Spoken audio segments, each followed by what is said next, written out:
लेकिन मैं आप लोगों के समय के कारण मैं 5-10 मिनट के अंदर उस बड़ी सी गवाही को छोटा करके आपके सामने बोलना चाहती हूँ। आप सब हिंदी समझते हैं? Praise God, hallelujah. मैं परमेश्वर का धन्यवाद देती हूँ। आप में से मैं नहीं जानती कितने लोग हैं जो हिंदू परिवार से आए हैं विश्वास में।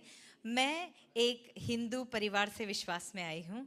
मैं भारत में, इंडिया में जब रहती हूँ तो मेरे माँ बाप, मेरे जो क्या बोलते हैं, नाना नानी, सब लोग हिंदू परिवार में से थे।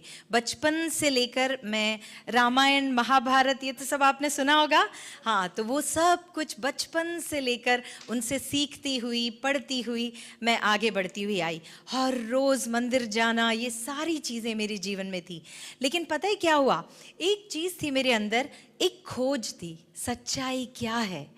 जब मैं इतने सारे कहानियों को पढ़ती थी जो हिंदू धर्म में बोला जाता था, उन सब के बीच में मुझे ऐसा लगता था कि मेरे भगवान मुझसे कहते हैं झूठ मत बोलो, चोरी मत करो, ऐसा मत करो, वैसा मत करो।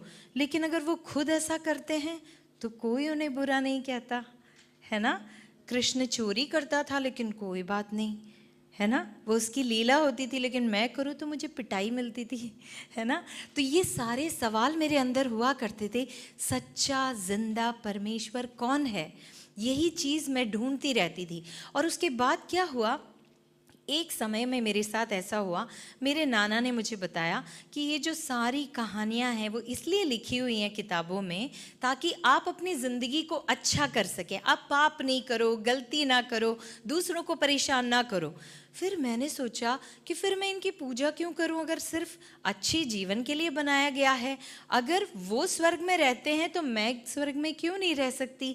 मुझे क्यों नहीं लेके जाएंगे वो? मुझे ये सारी सवाल मेरे मन में हुआ करते थे।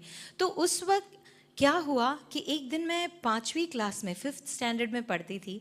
तो उस वक्त मैं बिल्कुल निराश हो गई थी कि कोई मेरी प्रार्थना नहीं सुनता, कोई मुझे जवाब नहीं मिलता। मैं रोज़ मंदिर जाती हूँ, मैं रोज़ प्रार्थना करती हूँ, मैंने कभी ईश्वर को देखा क्यों नहीं अब तक? तब मैंने क्या किया, 3 बजे के करीब, बहुत खेल खेल के आने के बाद में मुझे बहुत भूख लगी। मैंने बैठकर ऊपर की तरफ देखा और पहली बार ईश्वर का नाम नहीं लिया, लेकिन मैंने कहा अगर कोई जिंदा परमेश्वर है, अगर कोई सच्चा परमेश्वर है तो मुझे कुछ खाने के लिए दे दे।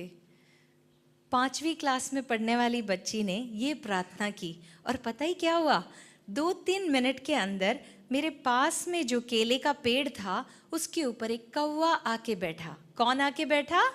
कौवा आके बैठा।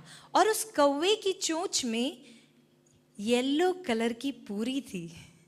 पूरी खाते हो ना आप? हाँ, एक पूरी थी।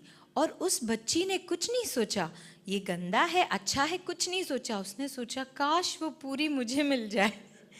अगर मैं उस कौवे के पीछे भागी तो वो तोड़ जाएगा। तो मैंने सोचा काश वो पूरी मुझे मिल जाए, और मैं वहीं बैठी रही। और पता है क्या हुआ? वो कौवा मेरे ऊपर से उड़ा और उस पूरी को मेरी गोद में डाल दिया। और उस पूरी को जब मैंने अपने हाथ में उठाया वो गरम था। कौवा कभी गरम खाना नहीं उठा सकता अपने मुंह में। मुझे नहीं पता कि किसने वो पूरी बनाई थी, किसने कौवे को दिया था, और मैंने उस पूरी को खा लिया।